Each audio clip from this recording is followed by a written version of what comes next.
पूजा plastic, आपकी रसोई का भरोसेमंद साथी। कंटेनर, मसाला बॉक्स, ट्रे, जग और भी बहुत कुछ। स्वास्थ्य के लिए सुरक्षित टिकाऊ क्वालिटी के साथ पूजा प्लास्टिक, किचन का परफेक्ट पार्टनर।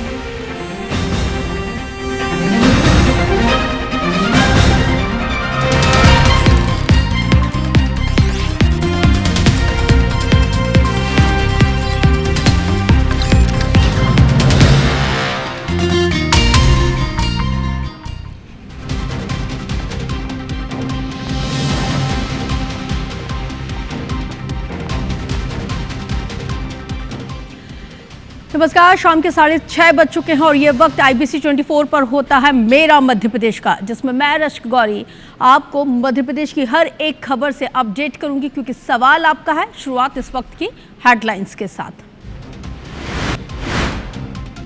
मंत्री कैलाश विजयवर्गीय ने राज्यों की आर्थिक सेहत को लेकर जाहिर की चिंता। बोले फ्री बीज से बिगड़ रहा है बजट, केंद्र से मदद की गुहार, विपक्ष ने सरकार को घेरा। IAS अधिकारी मीनाक्षी सिंह का एक और वीडियो आया है सामने। बोली हैं कि सीमा पर बंदूक लेकर खड़े होना ही राष्ट्र सेवा नहीं है, जो जिस जगह है वहीं समाज के लिए करे काम। जबलपुर में प्रार्थना सभा की आड़ में धर्मांतरण का आरोप। हिंदू सेवा परिषद के तमाम कार्यकर्ताओं ने किया जोरदार हंगामा। प्रार्थना भवन में की जमकर तोड़फोड़ और पथराव।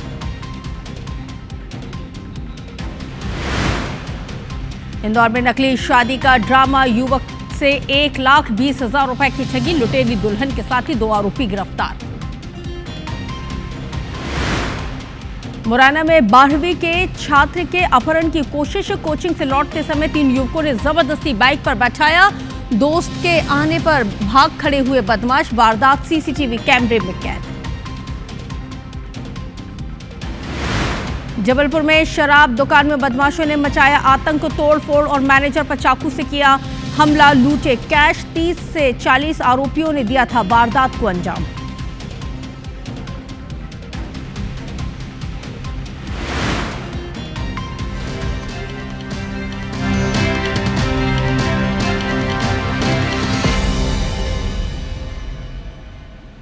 पिछले कुछ सालों से चुनावी सफलता के लिए लोक लुभावन वादों की झड़ी सी लगी हुई है।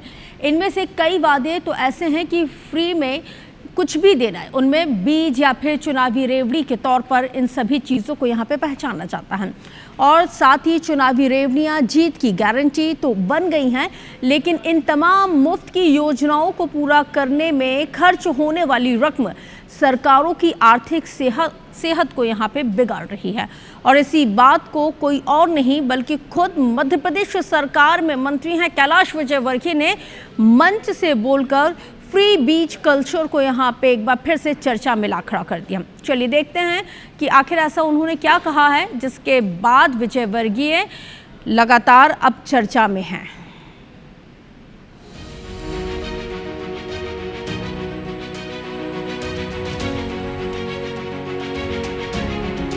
बजट की हालत बहुत ज़्यादा ख़राब हो गई है और हम लोगों ने जो राजनीतिक मजबूरी के कारण जो घोषणाएं कर दी है उससे थोड़ी सी तकलीफ़ है। और हर राज्य इसको, अरुण जी भी डिप्टी CM में हंस रहे हैं, मुस्कुरा रहे हैं, सब राज्यों की ये स्थिति है। तो सुना आपने, ये बात कोई और नहीं बल्कि MP के नगरीय विकास और आवास मंत्री विजयवर्गीय कह रहे हैं। मौका था भोपाल में केंद्रीय आवास एवं शहरी कार्य मंत्रालय द्वारा आयोजित उत्तरी एवं मध्य राज्यों के शहरी विकास मंत्रियों की क्षेत्रीय बैठक का, जहां विजयवर्गीय ने चुनावी घोषणाओं की वजह से राज्यों की आर्थिक सेहत पर पड़ने वाले असर पर अपनी ये चिंता जाहिर की। दरअसल MP के मंत्री विजयवर्गीय की ओर से जारी की गई इस चिंता ने चुनावी जीत की गारंटी बन चुकी फ्री बीज की बहस को एक बार फिर से चर्चाओं में ला दिया। विजयवर्गीय की माने तो चुनावी घोषणाओं को पूरा करने में खर्च हो रही रकम की वजह से बजट के हालात खराब हो रहे हैं। इसका असर विकास योजनाओं पर दिखता है। अब ऐसे आर्थिक हालात में मंत्री जी ने केंद्र से मदद की गुहार भी लगा दी। आर्थिक रूप से भी आत्मनिर्भर राज्यों को रहना चाहिए, पर आप सभी जानते हैं कुछ राजनीतिक मजबूरियां हैं राज्यों के भी। चुनाव में बहुत सारे कमिटमेंट कर दिए, तो अब राज्य से वो पैसा नहीं मिल पा रहा है। शहर का 70% काम हो गया, 30% काम बाकी है। उसके लिए अगर केंद्र सरकार थोड़ा विचार करे और उन सब कंप्लीट करने में थोड़ा सी राशि मिल जाएगी। मंत्री विजयवर्गीय ने जब बैठक में ये बात कही, उस वक्त केंद्रीय मंत्री मनोहर लाल खट्टर, MP के CM डॉक्टर मोहन यादव, छत्तीसगढ़ के डिप्टी सीएम अरुण साव समेत यूपी, राजस्थान, दिल्ली, एमपी के नगरीय प्रशासन मंत्री भी मौजूद थे। दाद देनी होगी विजयवर्गीय की। उन्होंने राज्यों की आर्थिक हालात को उजागर करने का साहस दिखाया, जिसे भोग तो सभी रहे हैं लेकिन कोई कह नहीं पा रहा। चुनावी रेवड़ी बांटकर सत्ता में आई सभी राज्य सरकारें घाटे में चल रही हैं और कर्ज के सहारे अपना काम चला रही हैं। विजयवर्गीय ने बात तो सही कही, लेकिन अब उनके बयान में अपने सियासी मतलब के मायने निकालकर विपक्ष बीजेपी सरकार को घेरने में जुट चुका है। विपक्ष हमलावर हुआ तो सत्ता पक्ष ने भी बचाव की दलील सामने रखी। भारतीय जनता पार्टी के नेता पहले बड़े बड़े वादे कर लेते हैं और उसके बाद जब उन वादों को पूरा नहीं करते तो इस तरीके के बहाने बनाने लगते हैं। और आप कोई भी बहाना बना ले, जो आपने वादे किए हैं, पहले 3000 का किया था, 5000 का किया है, तो वो वादे तो आपको पूरे करने होंगे। ऐसा कोई भी बहाना जनता की अदालत में नहीं चलने वाला। 2 लाख से ज्यादा की पर कैपिटा इनकम, 16 लाख से ज्यादा का जीडीपी मध्य प्रदेश का और 4.5 लाख करोड़ से ज्यादा का बजट, ये दिखाता है कि मध्य प्रदेश देश में समृद्ध राज्य हो गया है। भारतीय जनता पार्टी सरकार की वित्तीय व्यवस्था का लाभ लगातार जनता को मिल रहा है। वैसे देखा जाए तो विजयवर्गीय ने सियासी रेवड़ी की वजह से बजट पर पड़ने वाले बुरे असर को मंच से जाहिर कर बिल्ली के गले में घंटी बांधने का साहस दिखाया है। चुनावों के दौरान की जाने वाली लोक लुभावन घोषणाओं को लेकर रिजर्व बैंक और दूसरी वित्तीय संस्थाओं के विशेषज्ञ शुरू से चिंता जताते रहे हैं। अब जबकि खुद मंत्री जी ने चुनावी रेवड़ियों के नुकसान को उजागर किया है, तो ये बहस एक बार फिर से केंद्र में आ गई है और चर्चा हो भी क्यों नहीं, क्योंकि बात निकली है तो फिर दूर तलक जाएगी। Bureau report, IBC24। तो वहीं कैलाश विजयवर्गीय ने केंद्रीय मंत्री मनोहर लाल खट्टर और मुख्यमंत्री डॉक्टर मोहन यादव की मौजूदगी में बजट की स्थिति पर चिंता जाहिर की। लेकिन क्या वाकई में चुनावों के पहले की गई घोषणाएं बीजेपी सरकार के लिए अब सिरदर्द बन गई हैं? आइए अब इसे आपको ग्राफिक्स के जरिए और इस ग्राफिक्स की मदद से समझाते हैं। मध्य प्रदेश पर 4.65 लाख करोड़ का कर्ज है और 4.21 लाख करोड़ मध्य प्रदेश का कुल बजट है। 30,000 करोड़ सालाना कुल खर्च का ब्याज चुका रही है मौजूदा सरकार और सरकार की 3 फ्लैगशिप योजनाओं के लिए 28,000 करोड़ रुपए का खर्च है। अकेले लाडली बहना योजना के लिए 22,000 करोड़ का खर्च है, तो मध्य प्रदेश में उज्ज्वला योजना के लिए 600 करोड़ रुपए का खर्च है। मध्य प्रदेश में अगर हम तीसरी योजना की बात करते हैं तो प्रधानमंत्री किसान सम्मान निधि के लिए 5,000 करोड़ रुपए का खर्च है।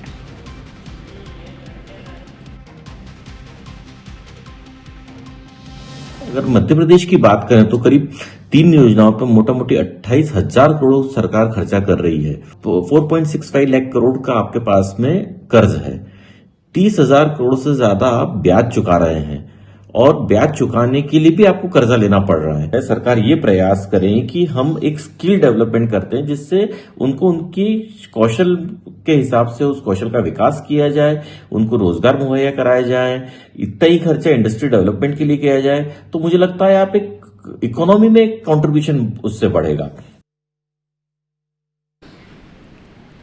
मध्य प्रदेश में बहुजन समाज पार्टी की पूर्व विधायक रामबाई सिंह का एक और विवादित बयान इस वक्त सामने आया है। इसके साथ ही रामबाई सिंह ने साधु संतों पर टिप्पणी करते हुए कहा है कि मौजूदा दौर में ऐसे साधु संतों को बढ़ावा दिया जा रहा है जो सिर्फ हिंदू मुसलमान करवा रहे हैं। इसके साथ ही उन्होंने ब्राह्मणों, ठाकुर और ओबीसी वर्ग को लेकर भी टिप्पणी की। इतना ही नहीं, रामबाई सिंह ने यह भी कहा है कि बड़े ही नहीं बल्कि छोटे छोटे बच्चे भी जय श्री राम के नारे को लेकर पागल हो रहे हैं। मंच से दिए गए इस बयान का वीडियो अब सोशल मीडिया पर तेजी के साथ वायरल हो रहा है, जिस पर राजनीति भी भरपूर हो रही है। हित का संविधान है, मानव हित का संविधान लिखने वाले बाबा साहब न उनके कभी विचार मर सकते न कभी संविधान। विरोधी समाज, कुशवाहा समाज देशों तन लगा यार हमारे तो तनक ताजे है, उन्हें जो पता ही नहीं जाता तुमसे तुम्हारे संज्ञा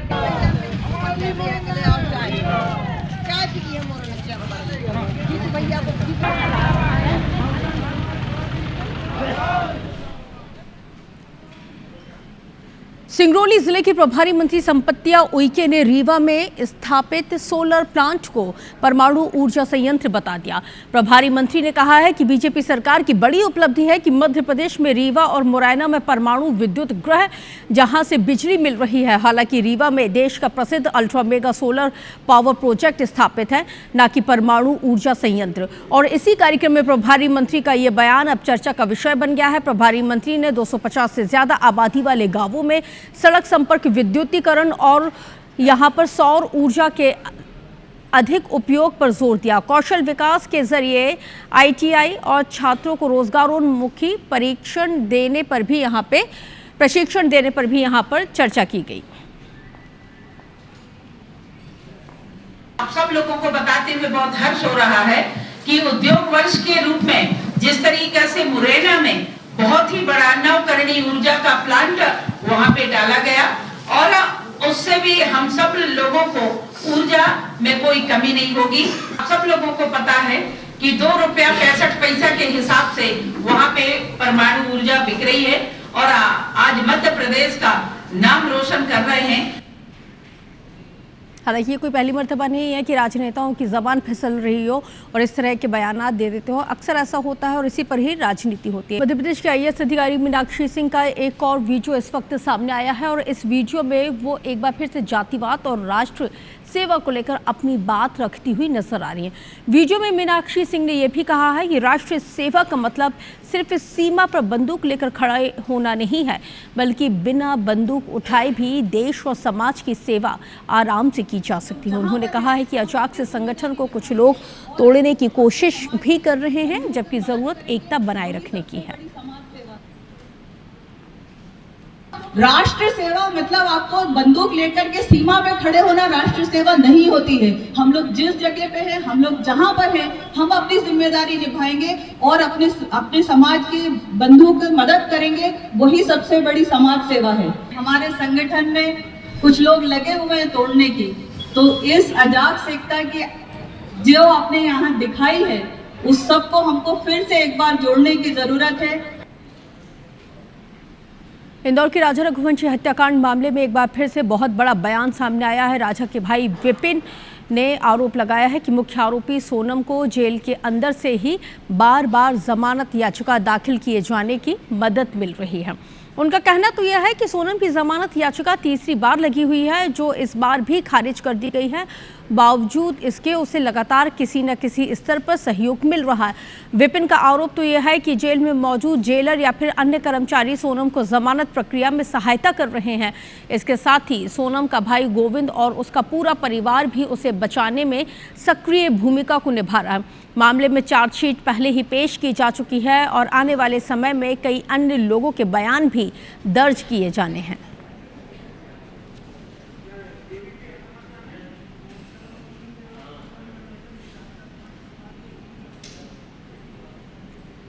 जबलपुर के माड़ोहताल इलाके में साई प्रार्थना भवन में हिंदू सेवा परिषद ने जोरदार बवाल काट दिया है। धर्मांतरण करवाए जाने का आरोप लगाकर कार्यकर्ता अंदर जा घुसे और उन्होंने प्रार्थना भवन में जमकर तोड़फोड़ की और पथराव भी किया है। दोनों पक्षों ने एक दूसरे पर मारपीट का आरोप लगाया है। माड़ोहताल थाना पुलिस मौके पर जा पहुंची। पुलिस ने इस दौरान कुछ कार्यकर्ताओं को हिरासत में लिया। पुलिस ने FIR के साथ ही दोषियों पर कार्रवाई का भरोसा भी दिलाया है। घटना को लेकर इलाके में इस वक्त तनाव की स्थिति है।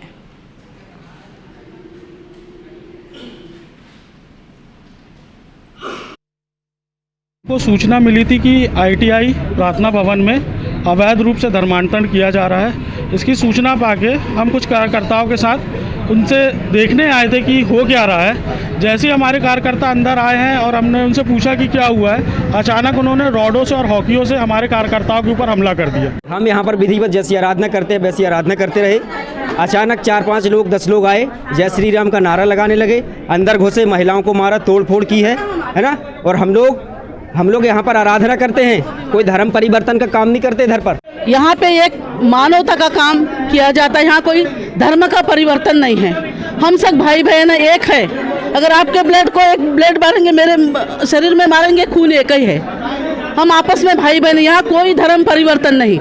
एक मानव को अच्छा मानव कैसा बनाना है, पाप भरी जिंदगी से कैसा निकालना है, जो यीशु मसीह ने सिखाया वही हम सिखाते हैं लोगों को। कुछ असामाजिक तत्वों द्वारा तोड़फोड़ की जा रही है, चर्च के अंदर घुसकर मारपीट की जा रही है। पुलिस तुरंत एक्टिव हुई और यहाँ पहुंचकर मामला शांत करवाया।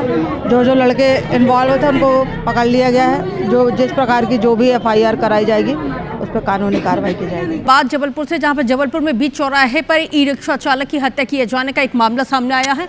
अज्ञात आरोपियों ने गला रेत कर यहां पे हत्या की वारदात को अंजाम दिया है। मौके पर पहुंची पुलिस ने हालांकि जांच पड़ताल शुरू कर दी है। माड़ोहताल थाने के दीनदयाल चौक की ये पूरी घटना बताई जाती है। बिग ब्रेकिंग इस वक्त आपके टेलीविजन स्क्रीन पर धर्म गौतम जुड़ गए हैं। धर्म, कितनी देर पहले की ये पूरी घटना बताई जाती है? इसके साथ ही पुलिस तो मौके पर पहुंच चुकी है, तफ्तीश जारी, क्या कोई गिरफ्तारी हुई? देखिए, अभी तक कोई गिरफ्तारी तो इस मामले में नहीं हो सकी, लेकिन पुलिस टीम को कहना है कि जल्द ही आरोपी गिरफ्तार हो जाए, क्योंकि बहुत से लोग मौके पर थे। भीड़ भाड़ वाला इलाका है, शहर का बेहद व्यस्ततम चौराहा है, तो लोगों ने उसे देखा भी, आरोपी को, जिसने इस वारदात को अंजाम दिया है। और पुलिस चौकी भी, जो बस स्टैंड पुलिस चौकी, वो अभी सामने है, तो पुलिस टीम भी वहाँ तत्काल आरोपी के पीछे लग गई, लेकिन अभी तक हालांकि आरोपी पुलिस गिरफ्त से दूर है। पुलिस को कहना है कि जल्द वजह निकल के सामने आई, जैसे कि भीड़ भाड़ वाला इलाका है, प्रत्यक्षदर्शियों ने देखा है, तो क्या वजह रही होगी इस कत्ल के पीछे की? देखिए, चूंकि आरोपी जो है अज्ञात बताया जा रहा है, आरोपी कोई पहचान नहीं हो सकी, लेकिन लोगों ने उसे देखा। और जो मृतक है वह ई रिक्शा चलाता था, ई रिक्शा से ही वह आ रहा था। उसी दौरान आरोपी ने उसे रोका है और उसके बाद विवाद हुआ है बीच चौराहे पर। तो उसके बाद उसने धारदार हथियार से गले में वार करके उसको मौत की घाट उतारा है। पुलिस का कहना है कि जैसे ही आरोपी गिरफ्तार हो जाएगा, उसके बाद तमाम वजहों का भी खुलासा हो सकेगा, आखिर किस कारण से उसने इस वारदात को अंजाम दिया है।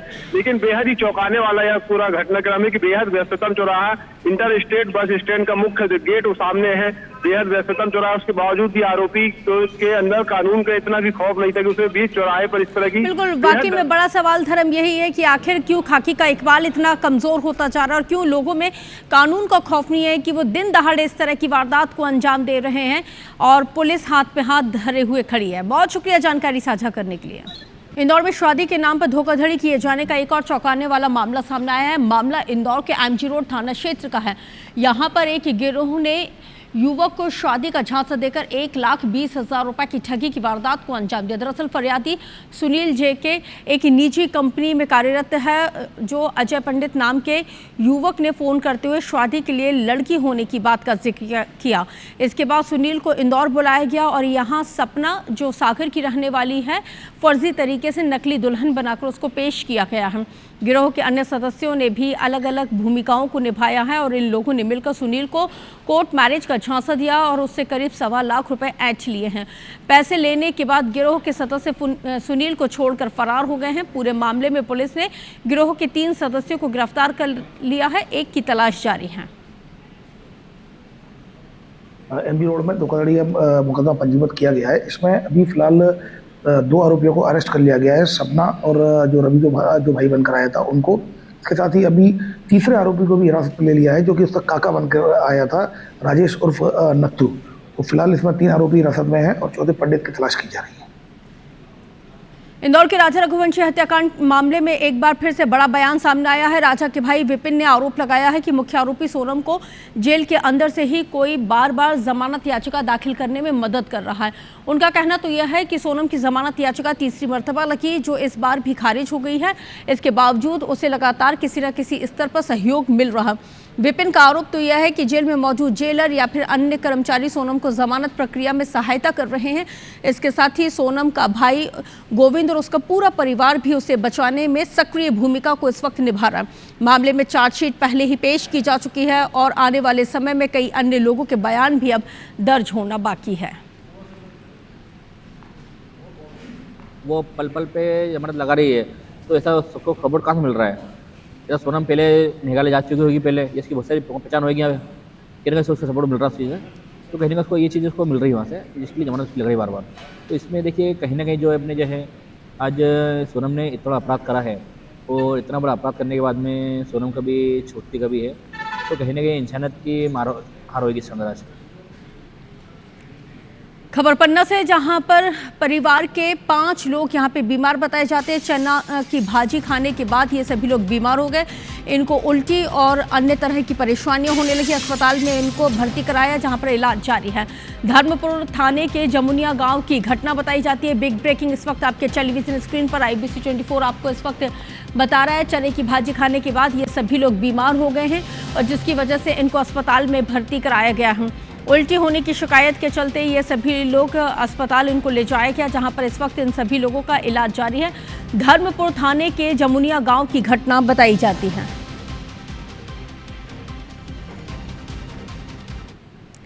खंडवा शहर की जामा मस्जिद में एक हृदय विदारक घटना सामने आई है।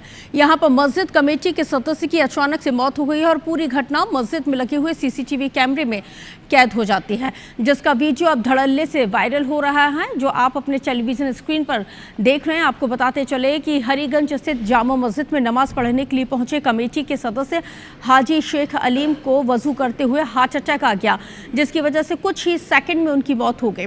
हाजी शेख करीब 20 साल से मस्जिद कमेटी से जुड़े हुए थे। वो सामान्य रूप से वजू खाने तक पैदल चलकर पहुंचे हुए थे। वजू करने के बाद वो सीढ़ियों पर बैठकर अजान खत्म होने का इंतजार ही कर रहे थे कि तभी अचानक से वो जमीन पर गिर पड़े। घटना के तुरंत बाद उन्हें तत्काल जिला अस्पताल ले जाया गया, जहां पर डॉक्टरों ने उन्हें मृत घोषित कर दिया।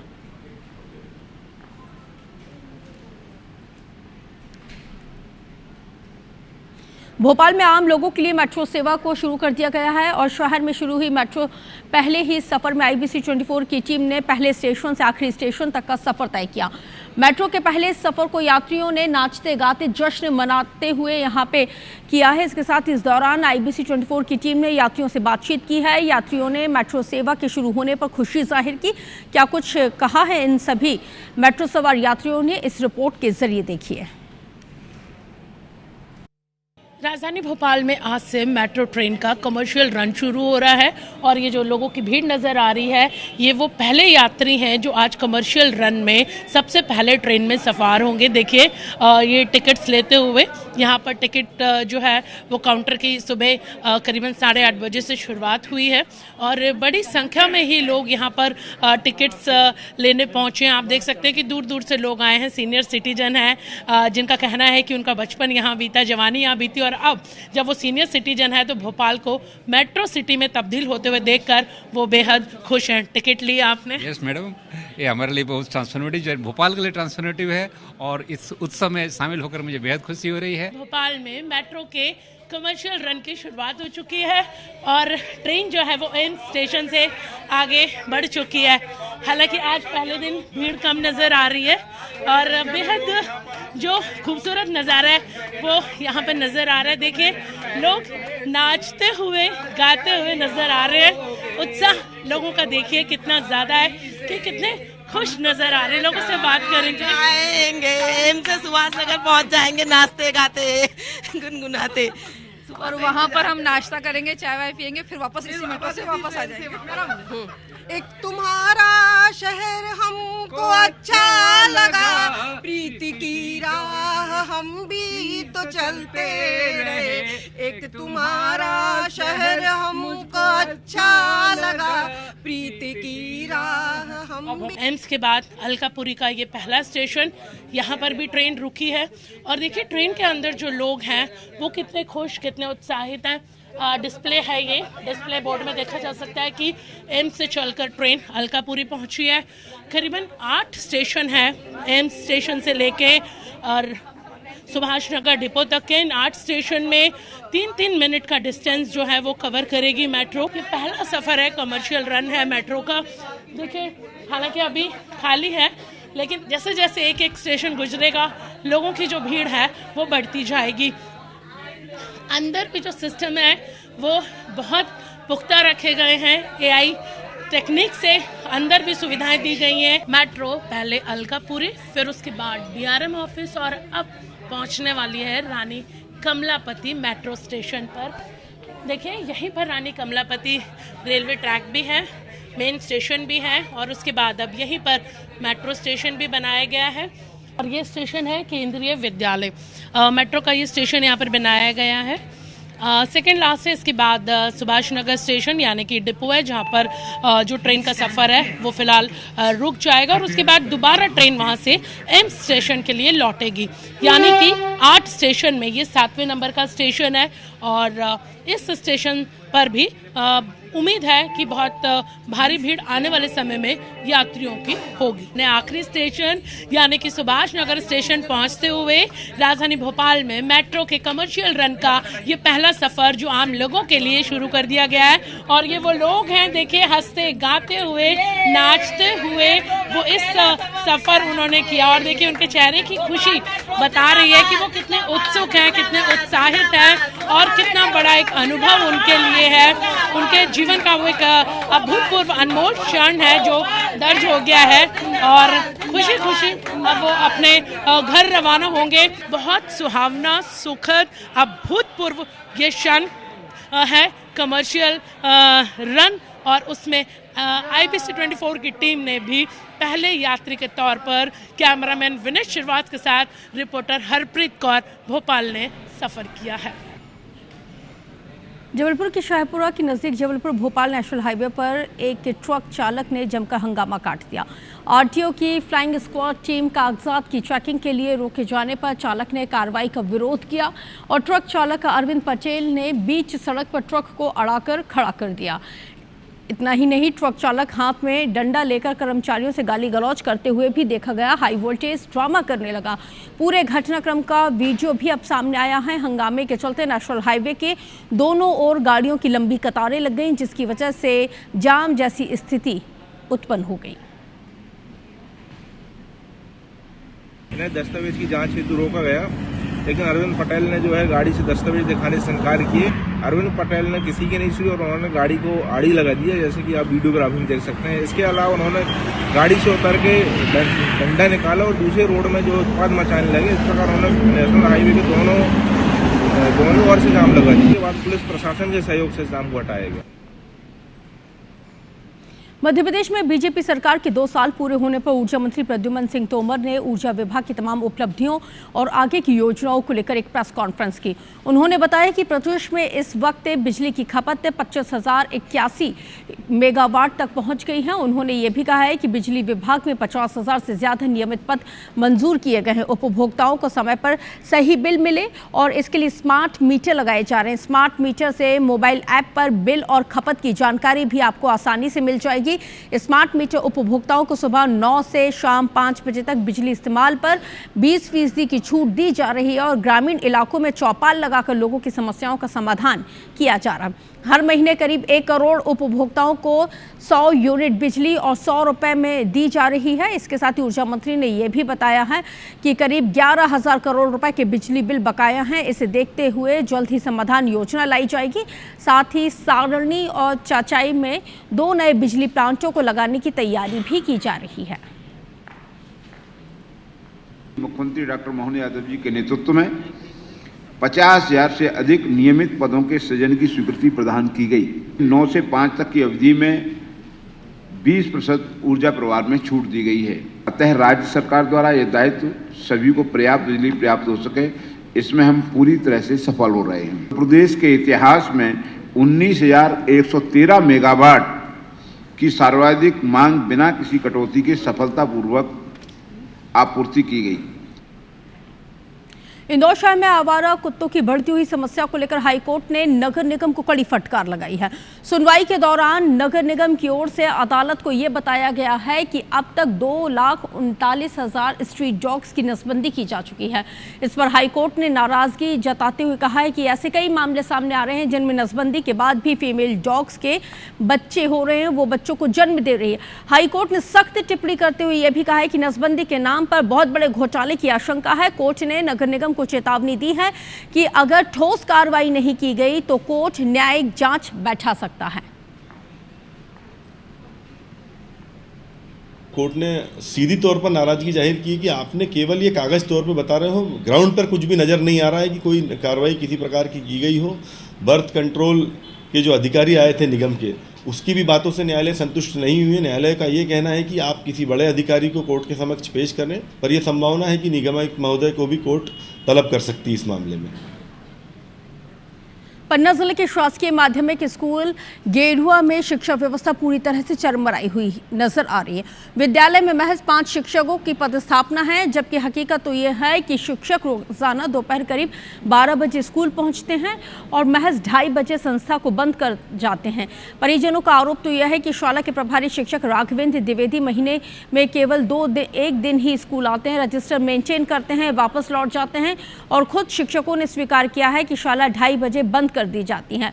इस लापरवाही का खामियाजा सीधे तौर पर बच्चों को उठाना पड़ रहा है, जिनकी पढ़ाई प्रभावित हो रही है। परिजनों ने यह भी बताया कि स्कूल में लंबे समय से यही स्थिति बनी हुई है। शिकायतों के बावजूद कोई स्थायी सुधार आज तक नहीं हुआ है। तो वहीं मामला सामने आने के बाद संबंधित अधिकारी जांच कर दोषियों पर कार्रवाई किए जाने की बात हर बार की तरह इस बार भी कर रहे हैं। कि सर बोलते हैं। अच्छा, श्री राम सर। और वो जो रावेंद्र द्विवेदी हैं वो नहीं आते, कभी कभी आते हैं। कभी कभी आते हैं? हाँ, कभी कभी। नहीं तो स्कूल नहीं आते? स्कूल नहीं आते। क्या बताएं सर हम। प्रभारी कौन है? रावेंद्र द्विवेदी। तो वो तो आते ही नहीं है, फिर कैसे चलता है स्कूल? अब बस चलता है इसी तरह। ये बात आज आपके द्वारा संज्ञान में लाई गई है। मैं इसकी तुरंत कल ही जांच करवाता हूं। अगर ये इस बात सही पाई जाती है तो निश्चित रूप से हम अनुशासनात्मक कार्रवाई प्रस्तावित करेंगे। सिवनी में गोयल टीएमटी सरिया की ओर से महाराजा लोन में वर्कशॉप का एक आयोजन किया गया। कार्यक्रम में टेक्नोलॉजी और नए नए इनोवेशन पर यहां पे जोर दिया गया है, जिसमें तमाम इंजीनियर और ठेकेदार शामिल हुए हैं। आयोजन में बड़ी संख्या में लोग पहुंचे हुए थे। इस दौरान बिल्डिंग सेफ्टी से जुड़े हुए तमाम पहलुओं पर विस्तार के साथ चर्चा की गई। 20 साल में इतने जल्दी गोयल ने बुलंदी छूली है, इसका श्रेय हमारे सभी इंजीनियर भाइयों को जाता है, जो कस्टमरों को गोयल की विशेषताएं और गोयल की क्वालिटी के बारे में जानकारियां देते हैं। और काफ़ी इंजीनियर लोग इस कार्यक्रम से बहुत खुश हैं। उनको गोयल टीएमटी के बारे में पूरी जानकारी दी गई है, उन्हें बताया गया है और वो भी पहले से काफ़ी खुश हैं इस टीएमटी को उपयोग करने में, क्योंकि इसमें उनको पूरा भरोसा है। लगभग 10-12 वर्षों से गोयल टीएमटी उपयोग कर रहा हूँ और आज जो विस्तार से हमें इंजीनियर मीट में जानकारी मिली, निश्चित रूप से कराई सारी जानकारी हमें बड़ी विधिवत बताई गई। बहुत अच्छी मीटिंग आज यहाँ पे आयोजित की। गोयल जो टीएमटी है निश्चित रूप से बहुत अच्छा। गोयल टीएमटी का जो प्रोडक्ट की जो क्वालिटी है स्टार्टिंग से लेके अभी तक उसको मेंटेन किया हुआ है। हम सिर्फ गोयल 2-3 ब्रांड में काम करते हैं इंजीनियर में, और जो सिलेक्टेड ब्रांड है जिसमें फर्स्ट प्रेफरेंस मेरा है ऑल साइड से गोयल टीम। कर्नाटक की राजधानी बेंगलुरु में बच्चों पर हमले की एक चौंकाने वाली घटना इस वक्त सामने आई है। एक मानसिक रूप से अस्थिर व्यक्ति ने सड़क पर खेल रहे बच्चों को निशाना बनाया, जिसका सीसीटीवी फुटेज वायरल हो रहा है। मुख्य घटना 14 दिसंबर की बताई जाती है, जहां पर 5 साल का मासूम बच्चा नीव जैन बैडमिंटन खेल रहा था और आरोपी रंजन ने अचानक दौड़कर बच्चे की पीठ पर जोरदार लात मार दी, जिसकी वजह से वो जमीन पर गिर पड़ा और घायल हो गया। बच्चे की आंख के ऊपर खून बहना शुरू हुआ और हाथ पैर उसके छिल गए। सीसीटीवी जांच में पता चला कि आरोपी ने 13 दिसंबर को 2 अलग-अलग घटनाओं में छोटी लड़कियों को निशाना बनाया था। एक वीडियो में वो पीछे से आकर एक लड़की के सिर पर कोहनी से वार करता हुआ दिखा, तो वहीं दूसरे वीडियो में वो बाइक चलाते हुए एक अन्य बच्चे का सिर पकड़कर बाल खींचता हुआ नजर आ रहा है। आरोपी रंजन करीब 35 साल का अविवाहित व्यक्ति है, जो इलाके में ही रहता है। पुलिस और परिवार के मुताबिक वो मानसिक रूप से अस्थिर है और मनोचिकित्सक के इलाज के अधीन है। पुलिस ने आरोपी को हालांकि गिरफ्तार कर लिया है।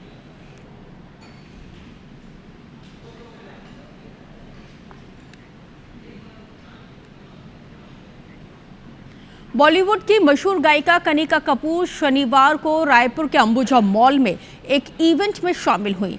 कई हिट गानों पर उन्होंने अपनी परफॉर्मेंस दी और इसके साथ ही मीडिया से बातचीत करते हुए कनिका कपूर ने अपना ब्यूटी सीक्रेट भी शेयर किया। 12 घंटे की नींद और यहाँ पे क्लीन डाइट और कुछ अच्छे सप्लीमेंट्स को उन्होंने अपनी फिटनेस और खूबसूरती का राज बताया है।